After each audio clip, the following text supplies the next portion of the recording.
Wellness helpline, Kandak Muslim Jamaat fort ward ಗೆಳೆಯರು, ಅಜರಿಯಾ football club ಬೊಕ್ಕ ಪಾಲಿಕೆ ಸದಸ್ಯರು ಅಬ್ದುಲ್ ಲತೀಫ್ರನ ನೇತೃತ್ವದ 45ನೇ ಫೋರ್ಟ್ ವಾರ್ಡ್ದ ನಾಗರಿಕರಿಗೂ ಬೊಕ್ಕ ಬಾಕಿದ ಸಾರ್ವಜನಿಕರಿಗೂ ಉಚಿತವಾದ ಆಯುಷ್ಮಾನ್ ಕಾರ್ಡ್ ವಿತರಣಾ ಶಿಬಿರನ ಅಂಗಾರೆ ಆಟನೆ ಮಲ್ದಿತ್ತೇರು.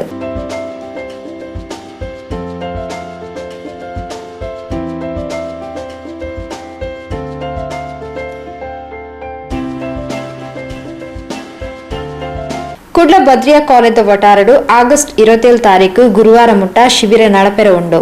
ಆಸಕ್ತಿಯರು ಕಾಂಡೆ 1 ಗಂಟೆರ್ದು ಬಯ್ಯ 4 ಗಂಟೆ ಮುಟ್ಟ ಭೇಟಿ ಕೊರಲಿ. ಶಿಬಿರಡು ಆಯುಷ್ಮಾನ್ ಕಾರ್ಡ್ ತಿದ್ದುಪಡಿ ಬೊಕ್ಕ ಕಾರ್ಮಿಕರಿಗೆ ಕಾರ್ಡ್ ಒದಗಾವನ ವ್ಯವಸ್ಥೆ ಮಾಡ್ತಿದ್ದೇರು. ಆಯುಷ್ಮಾನ್ ಕಾರ್ಡ್ ಮಲ್ಪೆರೆ ಪಡಿತೇರ್ನ ಚೀಟಿ, ಆಧಾರ್ ಕಾರ್ಡ್ ಕಡ್ಡಾಯವಾದ ಕನವಡು ಪಂಡದು ಪಾಲಿಕೆ ಸದಸ್ಯರು ಅಬ್ದುಲ್ ಲತೀಫ್ ತೆರಿಪಾದರು. ಆಸಿಫ್ ಡೀಲ್ಸ್, ಫರ್ವೀಸ್, ಸಾದಿಕ್, ಕೆಪಿ ಮೊಯ್ದೀನ್, ಕಾಸಿಂ, ಸಿದ್ದಿಕ್, ಸುಜಾತ, ಆಲ್ವಿನ್ ಡಿಸಿಲ್ವಾ, ಅಲ್ತಾಫ್, ಆರಿಫ್, ಮುಕ್ತಾರ್, ಮುಬಿನ್, ನೌಶಾರ್, ಶಶಿ ಹೊಯ್ಗೆ ಬಜಾರ್, ದೀಪಕ್, ನಾಗೇಶ್ ಪಾಂಡೇಶ್ವರ್ ಮುತಾಲಿಕೆಡಿತ್ತೇರು.